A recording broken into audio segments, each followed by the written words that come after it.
Smart city સુરતમાં 3.5 inch વરસાદમાં પાણી થઈ ગયું છે। પાણી નિકાલની વ્યવસ્થાના અભાવે લોકો મુશ્કેલીમાં મુકાયા છે। મૈદરપુરા પોલીસ સ્ટેશન નજીક ફલસાવાડીમાં પાણી ભરાઈ ગયા છે। જાહેર માર્ગ ઉપર પાણી ભરાતા વાહન ચાલકો પણ મુશ્કેલીમાં મુકાયા છે। લિંબાયત, ઉધના દરવાજા, સચિન, પર્વત પાટિયા વિસ્તારમાં પાણી ભરાઈ ગયા છે। વરસાદ રોકાયાના 3 કલાક થઈ ગયા છતાં પણ પાણીનો નિકાલ નથી થયો। બે મંત્રી, એક ઉધના વિધાનસભાના ઉપાધ્યક્ષ છે, છતાં પણ સ્માર્ટ સિટી સુરતની બદસુરત સામે આવી છે। સુરતની બદસુરત માટે જવાબદાર બાબુઓ, હવે તો જાગો। જે દ્રશ્યો સામે આવ્યા છે તે તો જુઓ। વિલંબથી વરસાદ થયો છતાં પણ પ્રી મોન્સૂન કામગીરીમાં પ્રશાસન ફેલ ગયું છે।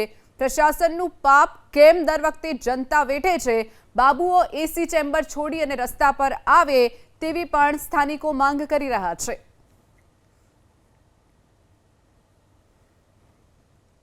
તો સુરતના આ દ્રશ્યો છે। સવારથી જે વરસાદ વરસ્યો, 2.5 થી 3 ઇંચ વરસાદ વરસ્યો, પરંતુ વરસાદ રોકાઈને 3 કલાક વીત્યા છે છતાં પણ સુરતની જે બદસુરત સામે આવી છે।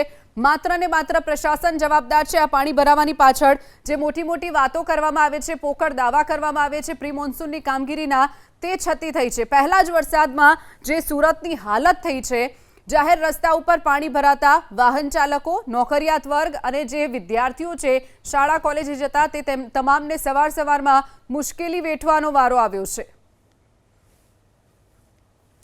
તો સુરત મૈદરપુરા પોલીસ સ્ટેશન પાસે પાણી ભરાઈ જવાની સમસ્યા। મૈદરપુરા પોલીસ સ્ટેશન નજીકના મુખ્ય માર્ગ ઉપર પાણી ભરાઈ ગયા છે। લિનિયર બસ સ્ટેન્ડની સામે જ તળાવની જેમ પાણી ઉભરાયા। પાણીનો ગટર મારફતે નિકાલ ન થતા આ ભરાવો થઈ ગયો છે। સુરત રેલવે સ્ટેશન વિસ્તારમાં પણ બ્રિજ બનાવવાની જે કામગીરી ચાલી રહી છે, બ્રિજ સેલના અધિકારી કર્મચારીઓએ પાણી નિકાલની વ્યવસ્થા શરૂ કરી છે। 3.5 ઇંચ વરસાદમાં રોડ રસ્તા નદી નાળામાં ફેરવાઈ ગયા છે।